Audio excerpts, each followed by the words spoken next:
All right. Welcome to Shabbat Lounge. This is Matt. And Jake. And I'm sure you're sitting there thinking, wow, this was much better when I couldn't see them. Yes, the face made for radio problem. Yes. And I hope that that you can forgive us. Yeah. So, sorry for the disappointment. Yes. But I appreciate my oldest son helped us set this up, and he's a wizard at a wizard. That's bad. That's bad. So, why would you? I don't know. He is not a wizard. He's good at video things, and we'll put it that way, and makes a living at it. And I talked him into helping us do this, and we couldn't do it without him. And that's how we find ourselves here. But we always appreciate that you listen. We ask that you help us get more subscribers. And we would like to get the word out to as many people as possible and try to grow the channel. We are not making money off of this. This is just what we put together, and there's no money being exchanged here. This is free content, and but we do appreciate more subscribers, and it just asks you to share this in any social media platform you have. When you tell someone about it, you can just tell them to Google Sabbath Lounge. And when you Google Sabbath Lounge, it'll be the first few things that pop up in Google, and that's the easiest way to find us. Yep. So, but we can be found on TikTok, Facebook, where else, Jake? Everywhere. I mean, we're on the web. If you're looking for us, you'll find us. That's right. So. If you really want to find us, you'll find us. Yeah. So, but today we're going to talk about Shavuot. It's been a little while. We're a little bit behind. Sometimes we work on these things when we talk about them in the Torah reading, and we start working on some of those things, and then it just takes us a little while to kind of flesh it out. So here we are, Shavuot. All fleshed out. Fleshed out in the flesh. Yeah. So Shavuot, what is it? So after Passover, we count off 7 weeks plus 1 to get to 50 days, and you're at Shavuot. So Jake, what are your thoughts about what makes Shavuot unusual compared to other holidays that we have?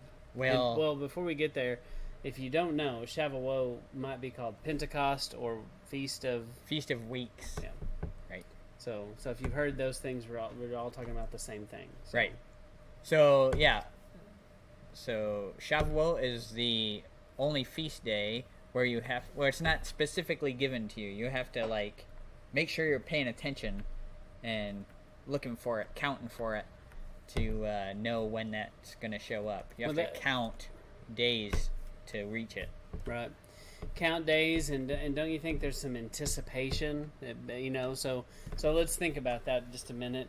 I don't want to go pagan, but what is the thing that counts down that we almost all know about or knew about before we came into Torah? Oh, there's some sort of Advent calendar thing. Mm-hmm.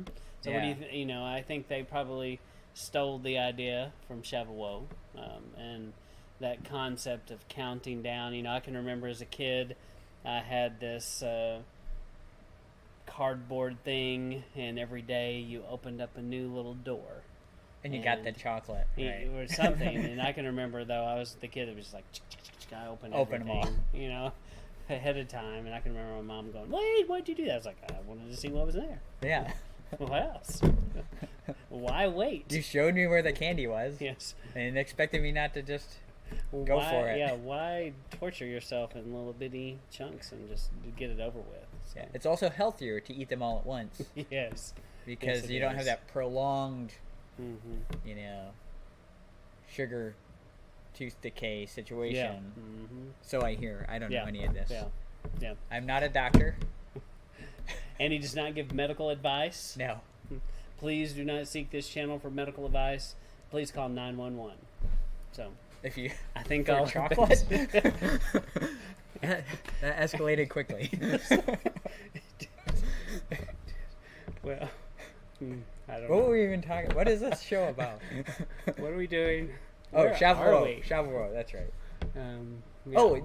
You talked about anticipation, building though. anticipation. Right, but It's interesting though because I think something close to that is Feast of Trumpets, because you're looking for the moon. Yeah. Right. So it's concept. similar. It's a similar concept, but this one is, yeah, it's special. Mm-hmm. It's special. Mm-hmm. And I think there's something to counting that makes us, pay attention more, maybe. So think about road trips you've been on. You probably didn't do this in Pennsylvania, but in Texas, and I am wearing my Texan shirt. In Texas, growing up, we would count the number of windmills on a road trip. Oh, yeah, we didn't do that. That was our big highlight. So do they have windmills in Pennsylvania? Some, but we mostly count raccoons. So when we came out, we went to the Baker Creek Seed Festival. And when we got into, where is that? Missouri, we noticed that instead of counting raccoons on the side of the road, in Missouri you count the what are they? They give you the leprosy. Armadillos. Armadillos, yeah. We hadn't seen a bunch of those, so we're like, I guess down here those are like raccoons. So. Mm-hmm. Yeah, kind of. So, but I think there's something to that. It keeps you engaged on a road trip. I guess it gives you something to do. Otherwise, you're going, when are we going to get there? How much further? And I think that's why parents invented that game. I don't know. Probably. I know that I never thought about doing it myself. Somebody taught me to do that. So, anyway, but there's the concept: counting down. And then you also see some patterns, and I think the Torah, the Bible, is full of patterns, and when we see these patterns develop, we have to pay attention to them. And one of the patterns is mountaintop moments, clouds, fire, the voice of Yahuwah, prophecy, and then there's covenant, when the Spirit sent to mankind, and this one that we'll expound on a little is multilingual events. So I think anytime you see these things, you need to start going, what's happening here? Is this a Shavuot type moment? And so, I do believe that when it comes to these feasts, that these feasts were set in place with Adam and Eve, and that there's so much that we don't necessarily know. I don't know what Adam knew. Probably no one does know that information, but we do know that he walked and he talked with the Father in the cool of the evening in the garden. And we don't know how long of a time that was. We read that account and, we think in our head, in our grade school mind, that was like a couple of days. Well, because it's right out at the next page, something else is happening. Yeah. So it's not very far. Yeah. It was just the next page. That much. So, but it could have been years. It could have been 40, 50 years, 60 years. It was probably a long time to... And just everything about Adam, like how long does it take you to name all the animals? Right. I'm thinking that took a minute. Yeah. You didn't just sit down and go, I'm going to call that one a giraffe, monkey, elephant, kangaroo. I mean, did it go like that? I don't know. Even if it did like that, somebody still should take a while. Do the math on that. Is how many animals could you name in say 60 seconds? And then how many animals there are to be named. How many minutes would it take you just to say the names? Like a normal person, not someone like... Not an auctioneer. Right. So, exactly. But yeah, just think about just reading the names. Have you ever been to a graduation? Yes. Yeah, that takes a while to read a bunch of names. It does. And so, much less think creating a name. Have you ever read the genealogies? You fly right through that, right? Mm-hmm. Yeah. When you're reading them name by name. Yeah. Mm-hmm. Yes. But yeah, according to the map, you've only gone 4 inches. But in reality, who knows how long that time is. Mm-hmm. So. And I do believe in that time, Yahuwah taught Adam about the feast and these things. He knew more information than what I once thought. Right, and usually the evidence for that is when the sun and the moon and the stars are given, they're given for Moedim, right? So yeah, it tells you at the very beginning what the purpose of the sun, moon, and stars are. Yeah. So anyway, And Numbers 11:25 is where you can find some of this information. And then Yahuwah came down in a cloud and spake unto him, and took of the Spirit that was upon him, and gave it unto the 70 elders. And it came to pass that when the Spirit rested upon them, they prophesied and didn't cease. So there's a couple of things here.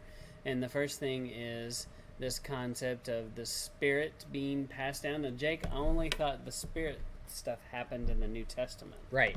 Yes, that's where it happens. That's the whole point of the New Testament is now we have the Spirit, so that's what we listen to now. Mm-hmm. It's not, but it seems like you're showing that in Numbers this was happening too. Yes. Way back there in this historical document. Mm-hmm. Definitely, definitely.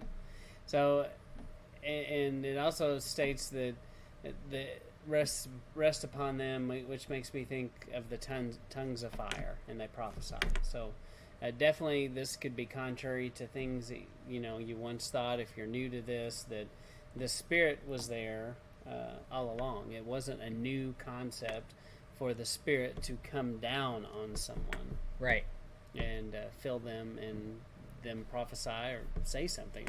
And even in this week we're talking about Balaam, the donkey talks, and so and then he does say even the rocks could cry out. So yeah, it shouldn't shock us when we see these things. Yeah. Now I've heard on that note that while the Spirit was given to specific people in the Old Testament, but I think if you go to Nehemiah, it explains, there's a verse in Nehemiah, and I don't know it offhand, but it tells you that the Spirit is with them also in the wilderness. So just like with us, Spirit's with us as well. Yep.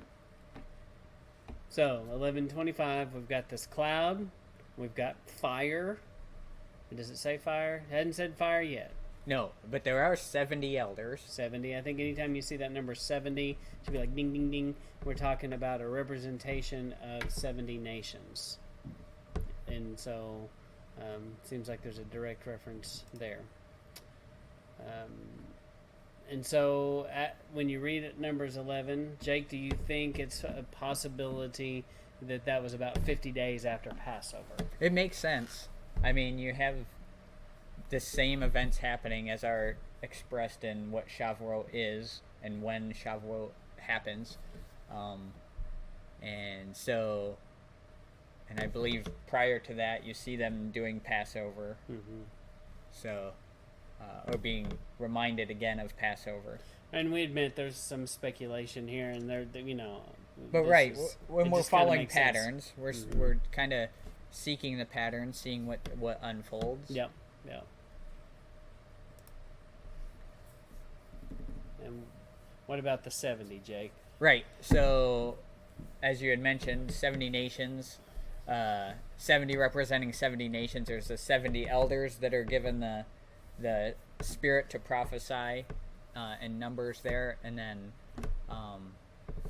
we're talking about how that perfectly aligns with this idea of having the mixed multitude come out of Egypt. So they would have spoken the languages of the nations. I don't think it's a stretch to think that. Mm-hmm. Yeah. The Spirit descends, they prophesied. And yes, like you said, they had the Spirit back then. Clearly.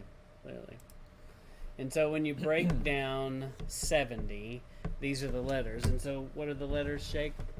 Well, they're these, obviously. You got Mem, Yod. What's this one? I don't remember now. Well, if we go to the next slide, it will tell us. It does. And this is Shin, I believe, at the end. Yeah. So, but we do have it broken down. And Ayin. How could we forget that? So, but when you break down each of the letters individually, you get Shin, which means to press. Goes back to a teaching that we did on. We talked about olive oil and being pressed into to get the oil. But Shin is this idea of completeness after being pressed, where there's if you're not complete, you haven't been pressed. So there's Right, kind you of this can't duality. become where you see everybody is being pressed. I mean, even Yeshua was pressed, not squeezed out of sin, but squeezed out of self, right, and a self will that he wanted to let go to the side and follow Yahweh's will. But definitely this concept of this pressing and the bet. Is that right? Bet or the bait? Beyt, bet. Aleph bet, bet. I guess. Bet. That's how I would say it. Yeah. There's a family, a house, congregation, a mixed multitude. And what's the next one? How do you think you say that one? I say Ayin. Ayin. Yeah. So this is watch or know, and what came to mind with that is that the multitude will be watching and all will know him, right? So it's this idea of 70 nations, the Spirit coming and all seeing and watching and knowing, and so. And then Yod, obviously, the multitude will worship them, Yahweh. It goes with this all knowing him, and all will bow to him, and then Mem, which is blood, right? You can't enter in unless the blood has been paid for your sins, right? And all of that tied into what the multitude is. Yeah. So 70. Yep. And what did we say this one was? Ayin. Okay. Yep. All right. Very good. And so then let's jump over into Acts chapter 2, 1 through 13. This is when Pentecost, the 50th day after Passover, came. All the believers were together in one place. Suddenly a sound like a violent blowing wind came from the sky and filled the whole house where they were staying.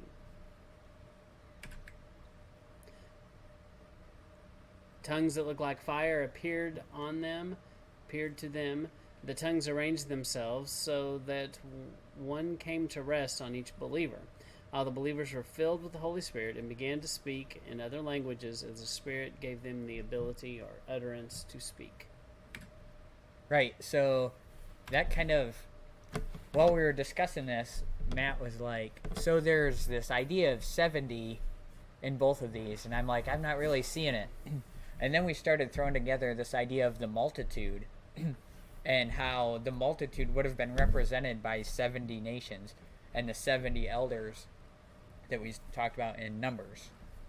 And so we kind of started digging into that, and found some interesting things. Well, and the concept of the multitude of being the people that came out of Egypt is a great multitude. Right.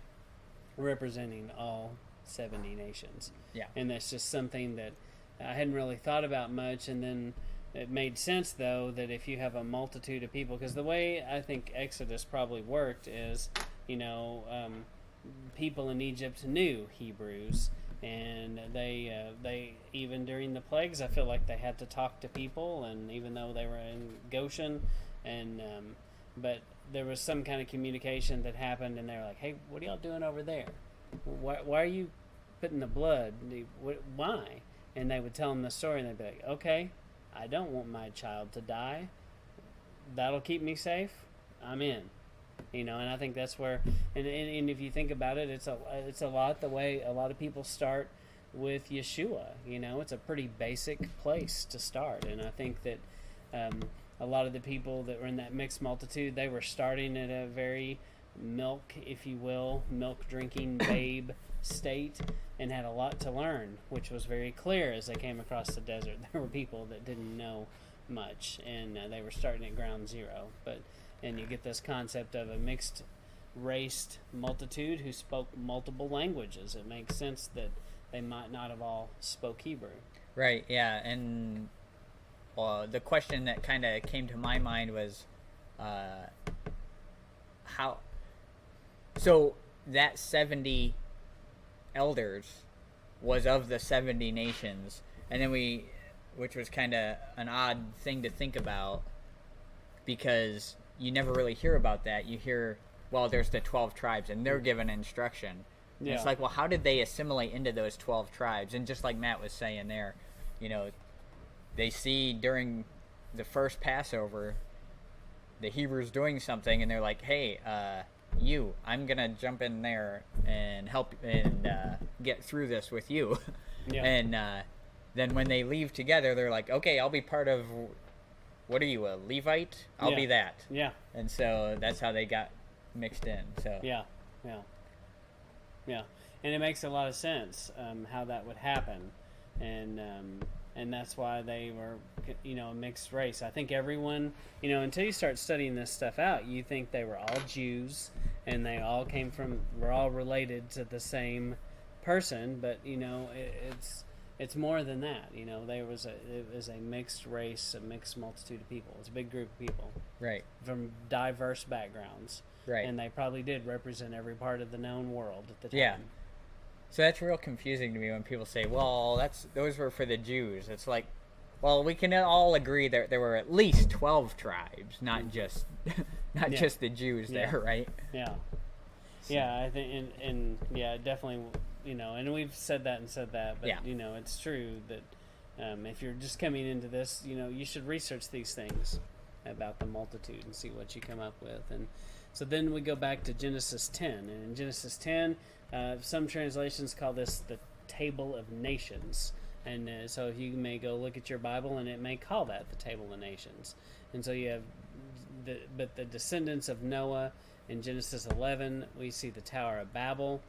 And so the common understanding is that the people are scattered into 70 countries or 70 nations, because there's 70 languages mentioned here. Right.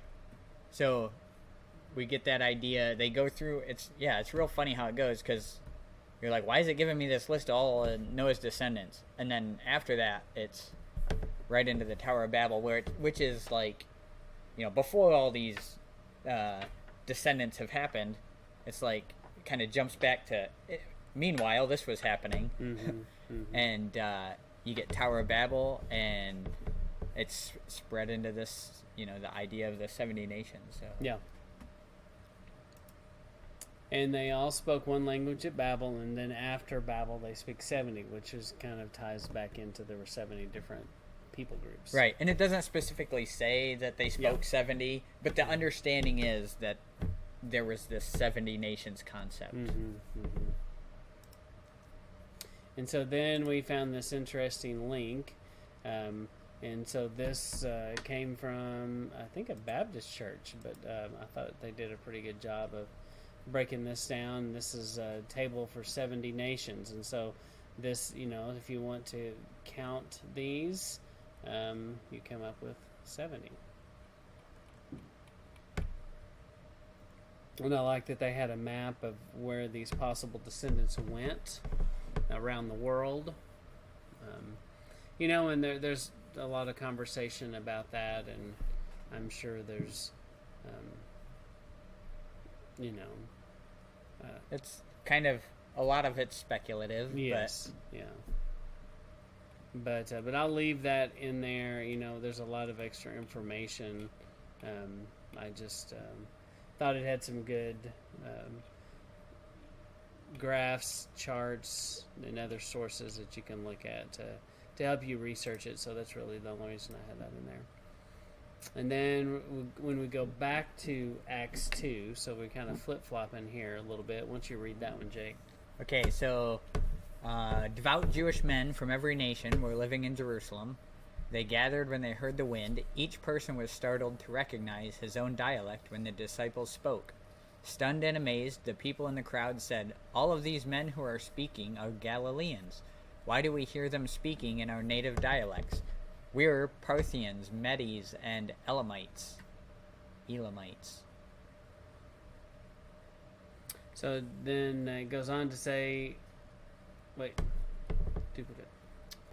We're people from Mesopotamia, Judea, Cappadocia, Pontus, the province of Asia, Phrygia, Pamphylia, Egypt, and the country near Cyrene and Libya. We're Jewish people, converts to Judaism, and visitors from Rome, Crete, and Arabia. We hear these men in our own languages. Okay. And I think going back there, we hear these men in our own languages. I think that's, that's the part where I'm like, maybe it was what they heard, but I mean, it does say they spoke with a certain tongue, and it makes sense with the idea of speaking in tongues that it would have been a actual thing that A speaking miracle. right. But I mean, it's interesting to speculate. Yeah. And so it continues as they tell about the miracles that God has done. All of these devout men were stunned and puzzled, and they asked each other, "What can this mean?" Others said jokingly, "They're drunk on sweet wine." As long as it's sweet, I Yes, guess. not the sour kind. So, speaking of, never mind, I'm about to chase a rabbit. Okay. All right, no rabbits. No rabbits were harmed in the making of this production. So do you see the connections of multiple? You've got multiple nations, mixed multitude, and all the nations being represented is kind of what we're trying to show here. Yep. The Book of Jubilees. We're going to go take a look at that.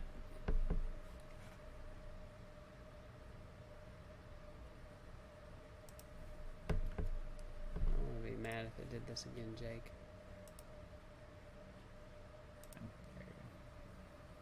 This one doesn't give us a countdown. No. So this is the part we'll have to delete. Yeah. Delete here. So, all right. So we're talking about. Present. So it's full screen. There we go. All right, we're talking about in Jubilees 2:19 through 21. He said to us, "I will now separate for myself a people among nations." Ding, ding, ding. You've got nations, so that's something to pay attention to. And they will keep Sabbath and sanctify them as my people, and I will bless them. They will be my people, and I will be their God. Seems like I've heard that before. He said it once or twice, I Yes, think. he did. And he chose the descendants of Jacob among all of those whom I have seen. I have recorded them as my firstborn son, and I have sanctified them for myself. All the ages of eternity, the seventh day, I will tell them, so that they may keep my Sabbath on it from everything, as he blessed them and sanctified them for himself as a special people. Out of all the nations, ding, ding, ding, nations, and to be keeping the Sabbath together with us. And then over in the Book of Jubilees 6:17, Jake will read this piece about Noah. So for this reason it has been ordained and written on the heavenly tablets that they should celebrate the Festival of Weeks during this month, once a year, to renew the covenant each and every year. So there's that idea of a renewing of the covenant, like we mentioned, and during Feast of Weeks. Yeah, and I didn't put it on here, but I don't know why I didn't. The story of Abraham when he makes the covenant, and Yahuwah makes him fall asleep, and the animal carcass is split in two, and Abraham is over here, and Yahuwah passes between the carcasses, and the covenant is all on Yahuwah. Yeah.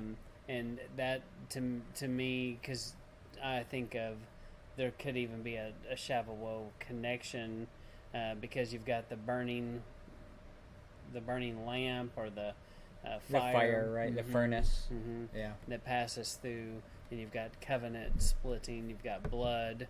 Yeah. But I don't know. Probably on a mountain. Maybe a loose Lots of connection. mountains over there. Probably was, yeah. Mhm. So anyway, so Noah.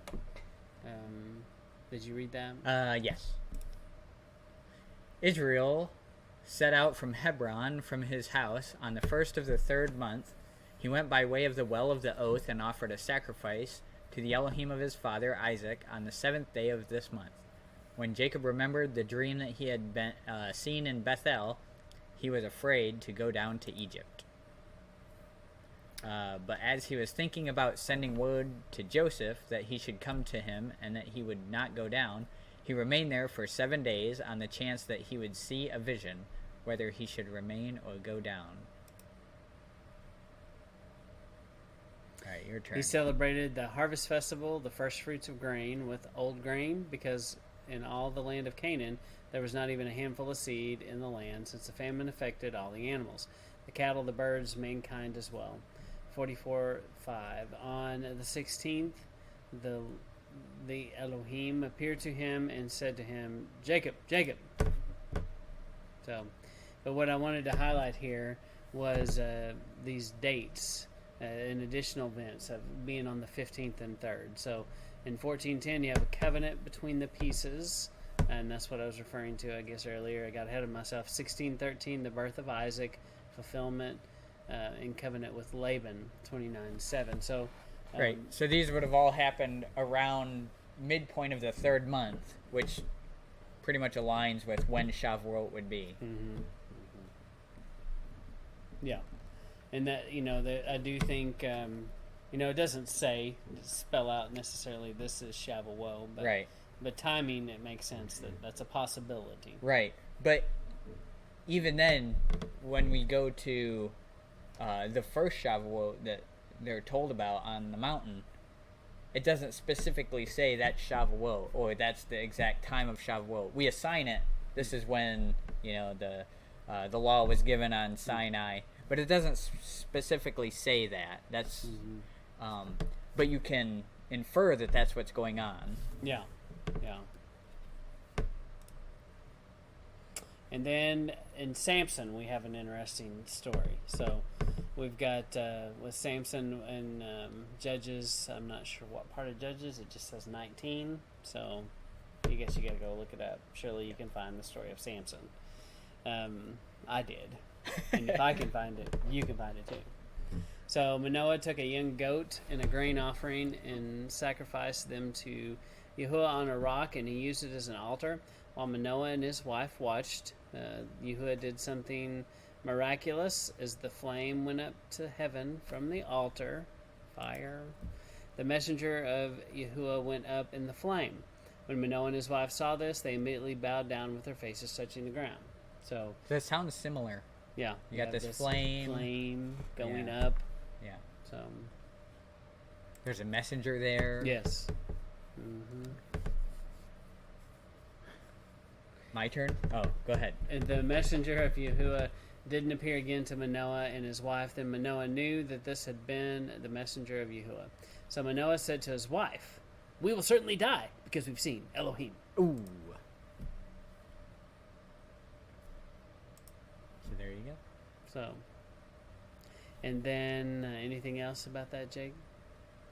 It's just interesting that you have all these places that you, unless you're studying it and trying to find what the connections are and trying to understand what Yahweh's telling you, digging in, you don't really see this stuff. You read past it, but knowing that Yahweh puts these patterns in place, you see, oh, well, there's this, it just happens to be this fire going up here, and oh, well, that's happened before. When?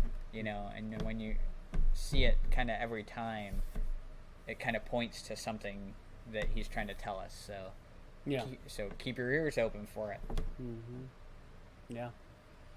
And then just the last slide we have here, there's some more sources that you can look up. So when I first looked at that, I thought it was saying dolphin, but it's idol, isn't it? Idol fin? I don't know. It could say a lot of things. So, but definitely there's some other places that you can find some additional information, and I put those in there, and I will make this available as a PDF on my website, on our website, the Sabbath Lounge. And once again, we appreciate you tuning in and giving this a listen. We ask you to give it a like, give us some comments, maybe some comments. You can say maybe next time don't do your faces. It's just too much for the internet. I realize the internet may explode, but I'm willing to take that chance. So you're a brave man. Yes, you're a brave man. I'm very brave. I'm ready for the I don't know what I'm ready for. Everything. You're ready for everything. That's right, at all times. So some comments, some questions. We might be able to answer them. Who knows? Yes. And you can find Jake on the Hebrew Hammer. Yes. gmail.com. Yep. So reach out and take the Hebrew Hammer challenge on the Sabbath Lounge website. Yes, you should do that. If you can actually go to the Sabbath Lounge website, and there's a search box, and you can type in Hebrew Hammer, and it should take you to that link. So, if Awesome. not, let me know. I'll make sure that it does. So, I'll have the technology department work on that. Right. So, A big team of folks behind us. Yes, that's to make right. this whole thing You run just so wouldn't- smoothly. You wouldn't believe the size of our team. Yes. So, yeah, we wouldn't either. But that's it. I think we're just going to ramble now, and we'll save you from that. So we appreciate you taking time to be here at Shabbat Lounge, and we ask, and just like if I can steal what Zach says, go home, read your Bible. It's good advice. That's Yes. what we all should be doing. And so in these troubling times, prepare yourself, because time is short, and you can't help but look at the world events, and you can't, I definitely think there are things here we're supposed to pay attention to and learn and be ready and be prepared, because it is a dry rehearsal, I think, for what we're going to see. Right. We're just seeing a little bit. And we know the feasts play a big part in that, so so brush up on it. That's right. Be ready. All right. Right. Shalom. See you later.